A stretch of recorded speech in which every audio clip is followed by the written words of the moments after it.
in other movies, Borat 2. Domino, you watched Borat 2? Yes, I did. I Cool. watched it on Friday when it came out. Me too. I actually I've seen a little bit of Borat too, actually. Not much, but I've seen parts of it. I saw the Rudy Giuliani part. Yeah, I knew that was what you were gonna say. Yeah, that's pretty funny. Yeah, I tried to watch it Thursday night. Like I was still up and I was pretty drunk, and I realized that it came out, and I was like, oh, fucking Borat 2. I gotta get Amazon Prime Video. I'm gonna watch Borat 2. It took me like fucking forever for some reason to get that figured out. Like it was just not letting me log in on a bunch of shit. It was just being a pain in the ass. By the time I got it figured out, I put the movie on and pretty much just fell asleep immediately. Like I probably watched like 10 minutes of it, and then I was like, oh, I'm going to bed. So the next day I woke up and I was like, all right, well, I've already got it set up. I'm gonna watch me some Borat 2. And I did. And I didn't have high expectations or anything. No. I went into this movie just thinking, it'll probably whatever. I enjoyed it more than I expected. I didn't love it. It was fine. I don't even know if I'd say it had some parts. Yeah, like when it has a funny part, it's pretty funny. Right. But I think that overall, it's not that good. Like if you look at the full scope of it, if you really look at the whole thing, I don't think it's very good. But I think that its pieces are pretty fun. It has really fun parts in there. It's less than the sum of the parts. There's some really fun parts in there, but just the way it's all knitted together and the way they like kind of jump between things, like it's just not as I don't know.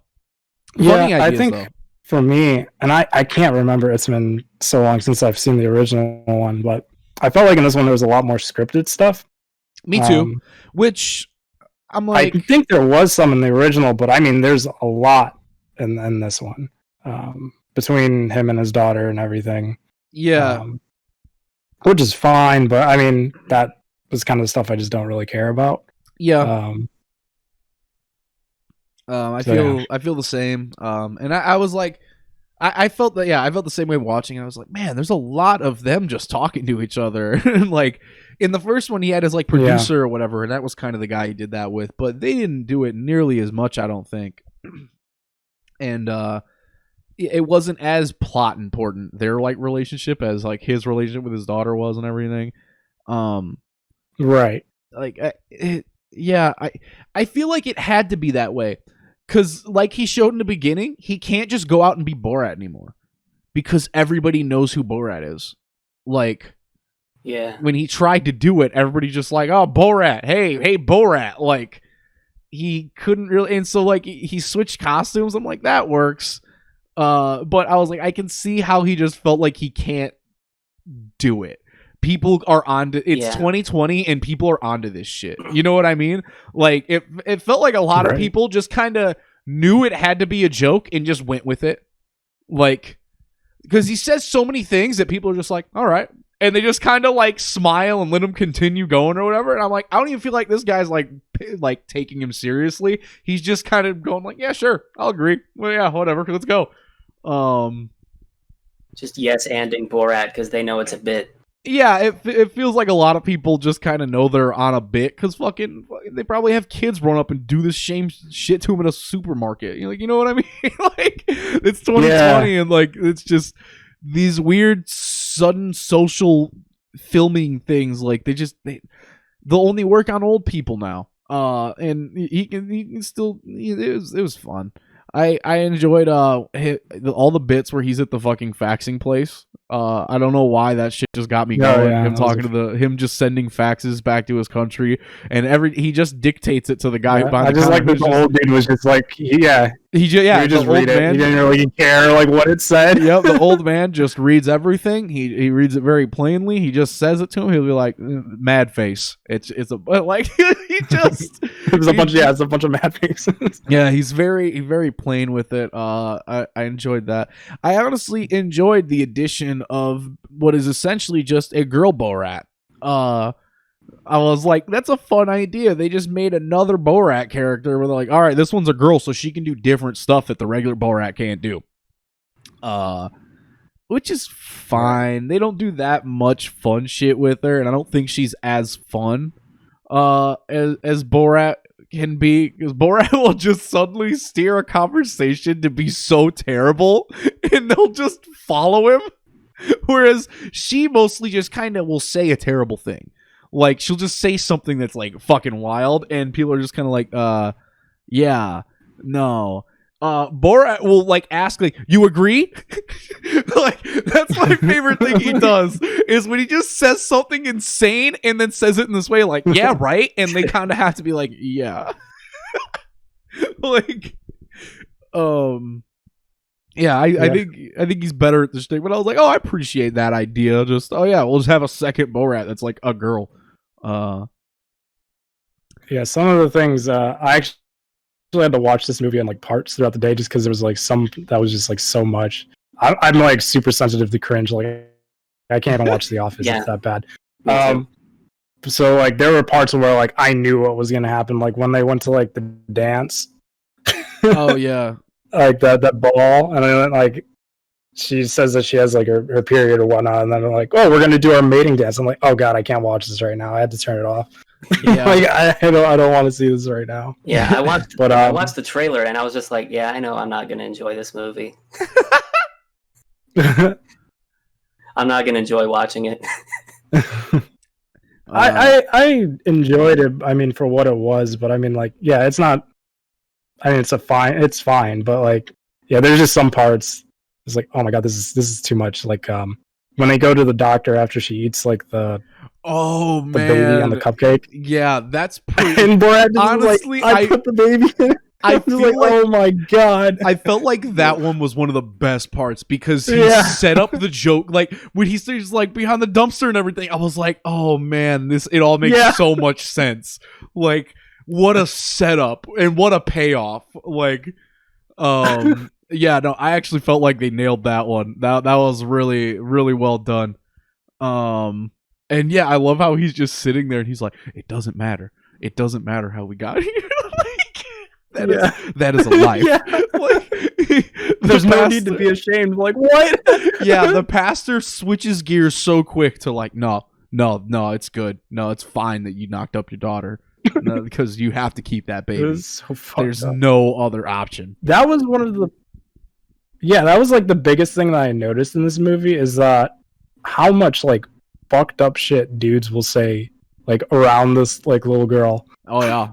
Like, did you notice that? Like, when they were at the plastic surgeon, and she basically asked if the doctor would fuck her, and he says, if your dad wasn't here, it's like, what the fuck? Yeah. Why? Like, there's a camera right there. Like, what are you doing? Yeah, no, it's wild. The things that they'll just say. Oh my god. Yeah, even when like they're at the dance and like old dudes keep like saying stuff to her and talking about it, it's just like, yo, what the fuck? Like, no, that Borat asked like the one dad like how much was his daughter? Do you think his daughter's worth? And he like says like some amount of money, and his daughter like looks at him and is like, that's fucking disgusting. Like, yeah, what? Like there's just a bunch of shit where I love Borat's ability to just get a dude to say even more fucked up shit than he would have unprompted. Like he'll just pull it out of people. Fucking what else happened in that movie? What was fun about that movie?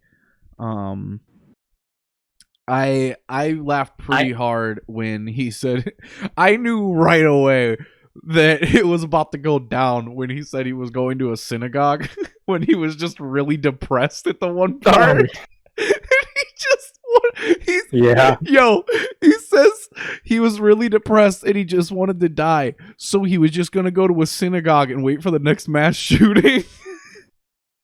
And he walks in the most like fucked up goblin like Jewish stereotype like costume, and there's just these two old Jewish women just sitting in there, and they are so nice to him.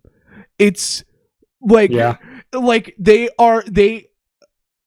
it's fucking bewildering how immediately they are just like, oh no, come here, no, I'm not scared. Like in the end, like I appreciated the way, because it's like they just keep being nice to him. I was like, how is he gonna spin out of this? Because they just will not stop being friendly to him. And then they give him food. Okay, so the reason he was so depressed is because his daughter, one, ran away from him, and two, told him that the Holocaust was fake. Because she just found out about the internet and conspiracy theories. So she was like, no, the Holocaust is fake. And he was like, no, that's impossible. And then she just shows him like a Facebook post picture that just says the Holocaust never happened. And this sends him into a spiraling depression. He is broken by this. And then when he's talking to the old Jewish woman, one of them was just like, yeah, no, I was in the Holocaust. And he's just like, what? That's impossible. The Holocaust never happened. And she went, no, it happened. And his spirit is lifted. He is no longer depressed because he found out the Holocaust really happened, and he is so happy. And he leaves the church and he feels completely better now. I was like, wow, what a way to spin out of that one. Like he really fucking leaped out of that one. I actually believe that one of the old women in that synagogue died, because at the very end of the credits there's like a picture of, like, I'm pretty sure one of them, because I think one of theirs is like Betty or something, and it said like in memory of, and she said she died in like 2020 or whatever, and I was like, yeah. Oh, I think that was one of those old women. I didn't bother to go and like check, but I was like, realistically, because they were the sweetest old women you could ever imagine. Yeah. Like, in the face of just pure flagrant ignorant like hatred, they were just like, no, we're just gonna be really nice to this guy, and they just are pretty fun.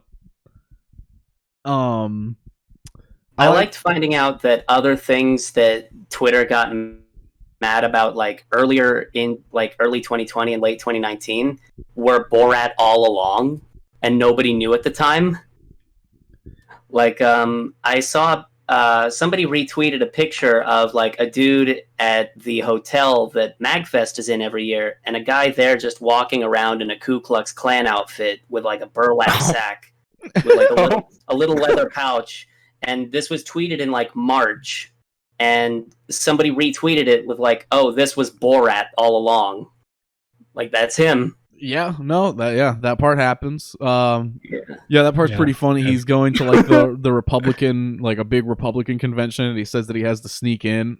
So he just wears a full like Klan outfit, and he what's really funny about that is he puts it on, basically just walk through like one room, and he just goes into a bath. Yeah, no one says anything to him. He marches right through. He goes into a bathroom. He changes costumes. He pretty much just wears it for the one bit of he just walks straight through the middle of a Republican convention and nobody says a word to him. And yeah, that was yeah, it worked. That was pretty fun. And then I was wondering about that. I was just like, I was like, was there a thing where people talked about a Mike Pence speech getting interrupted by a dude in a Donald Trump suit holding a girl on his shoulder? Like, I was like, did that not hit a news cycle anywhere? Like, no one mentioned that at all. Like, Twitter never brought that up. Like, I really don't remember. It honestly could have been.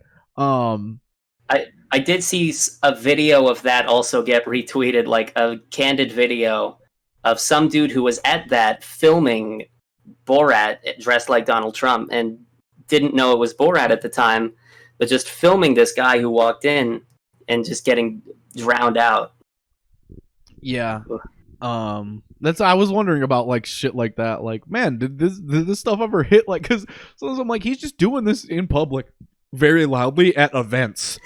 Yeah. What the fuck was the name of, when he ends up on the stage at like the big Republican? What do they call him? Country Steve?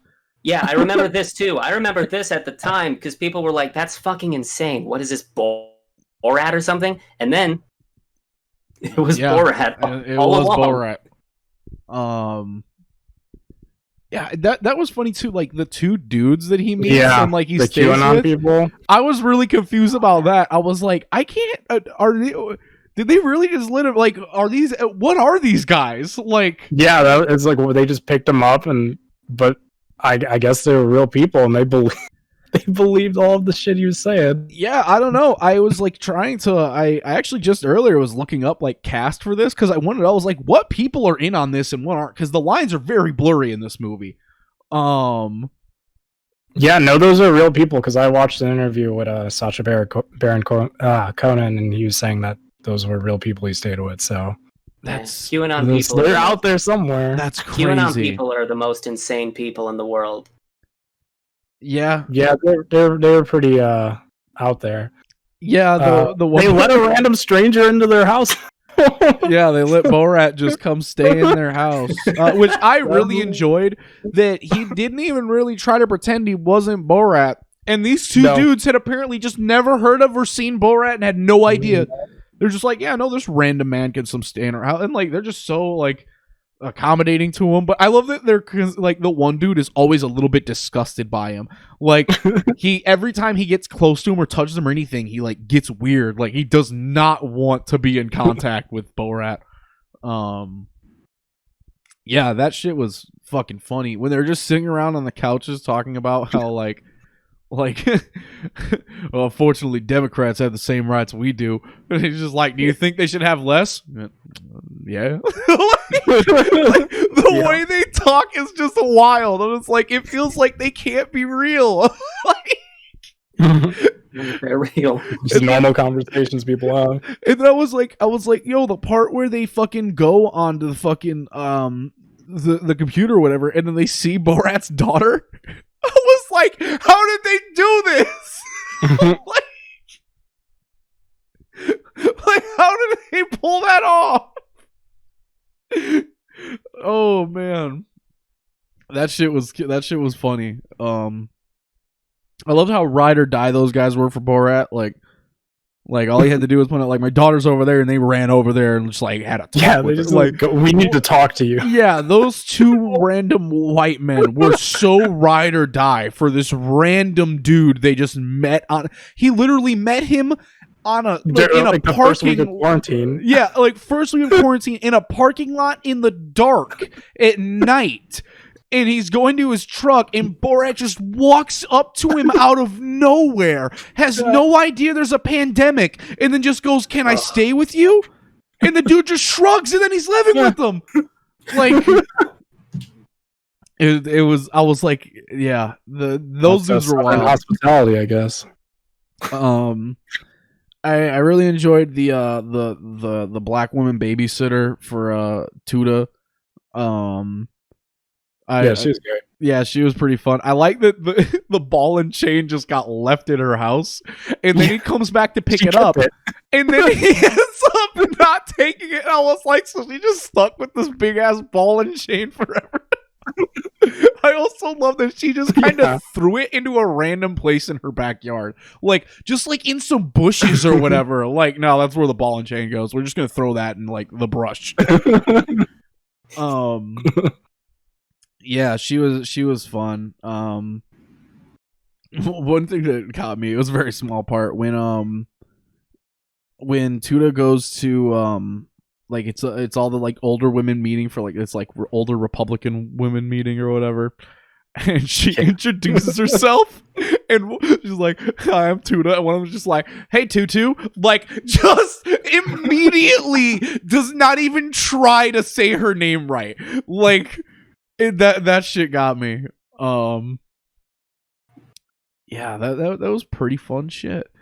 Like it has some really fun parts, but then just there's all these in between parts where you're just like, get to the part where you trick somebody again. Yeah, yeah. There was just a lot of just like just plot stuff. I mean, especially at like the end, it was just all plot, which was all scripted and everything. Yeah, very plot heavy stuff. Oh, another really weird thing is at the very end, like there's like the shot where they're like in the street when it's like the running of the American or whatever, and him and his daughter are both like reporting the news on the street, and like they show the shot, and I just started. Yeah, I was just like, why are they green screened in? And then even when the shot like zooms out, like the very last shot where it's like zooming out or whatever, like overhead, like you can still tell that they're clearly just green screened in down there, like. And I was just so confused, like, why? And then why is it so noticeable? Maybe they shot it during I mean, it was badly done, but maybe it was just because of everything was shut down. I thought that was funny. The So they couldn't actually be there. The like little Tom Hanks cameo too, where they're supposed to be in Australia, like so obviously green screened in front of like the fucking opera house or whatever. Like, yeah, like I was like, I don't know if it's like that bad on purpose or if they just did it because they had to. Like, I can't tell. Yeah, that was pretty funny. It's funny. It's worth a watch if you like. If you ever like enjoyed the first Borat at all, like whatever, check this one out. It's not as fun, I don't think, because actually I watched the first one like in the last couple years. I don't remember how long ago it was, but I know we watched it like semi recently, and I remember being surprised at how well it like held up. I didn't expect to think it was funny anymore, and I was like, it's still kind of pretty funny. Like. There's a lot of fucked up shit in there. It's pretty funny. Yeah, and I mean the way people act, it's not that much different than the way they act now, and which is like the thing that kind of surprised me the most. It was like, man, these people we didn't change in the last like 16 years, I guess. I actually really enjoyed that like little plot thing they did is that after the first Borat, they said that he disgraced Kazakhstan, so they send him to the gulag for 14 years, and that's all Borat's been doing between Borat 1 and Borat 2. He's just been in like a fucking cave busting rocks for 14 years. And then they just bring him back to be like, no, you gotta go back to America. Yeah, that made me laugh. I enjoyed the plot reasoning behind why the movie begins again, and them just putting him in jail for 14 years. When that was like how that I was like, I wonder if this one will end like they should just kill Borat at the end of this or something. Like that'd be pretty funny. But Borat gets a happy ending, and well, what the fuck ever. But after the beginning, I spent the whole movie just thinking like it's not unrealistic or impossible to me that they just like give Borat the worst ending here. Like it's not impossible. But no, they give him like the best ending he could get. He really is. In the end, he gets everything he wants. Which is kind of funny. Like when he goes back to his country, like there's really no reason for them to just let him go, and then they do, and then that's a very sudden last minute bit. Basically, at the very last second, he goes back to Kazakhstan, and he's expecting to be executed because he technically failed his mission, and then they just go, "Nah, it's fine. Yeah, you're fine. Whatever." Mistakes. Yeah, he literally just goes, "Nah, it's fine. Everybody makes mistakes," and he just walks out. And then Borat just turns and looks at the wall, and he notices there's all these fucking big charts and papers and shit that just reveal that Kazakhstan manufactured the coronavirus, and that at the beginning of the movie they injected it into Borat, and basically they've retconned coronavirus so that it was all caused by Borat, because at the very beginning when they ship him to America, they show like the little boat going all over the fucking world. It just keeps stopping in a bunch of different places, and then they snap through him in a bunch of different countries or whatever. And that's basically the new the Borat caused the coronavirus. Good for him. Yep, it was pretty cool. If Dave was here, he'd give it a number rating. And I can't text him. I doubt he even watched it actually, because I'm pretty sure he was busy. But yeah, if Dave was here, I'd pick one number below whatever he picked. I feel like he'd probably give it like a 5 or 6. So I'm gonna say a 4 or 5. Out of 10? Yeah, probably. Okay. It's an interesting rating. For something you said you liked. Yeah. Well, I mean, it was fine. They say it's less than the sum of its parts, I think. Yeah, no. I would give it like a 6.5, 7 tops. 7 for like certain parts. Yeah, no. See, it's a movie where it has 7-star moments, but I think that overall it's just average. I would put it at my real rating. I'd put it at like a 5. You know what I mean? Like it's just fine. It's perfectly fine. But if Dave gave it a 5, I would have to give it a 4. It's just it's just the way the system works. Yeah. I'm not using any particular scale, but I'm gonna give it a 2 because it is Borat 2. That's not bad. No, I'm not going to talk about that.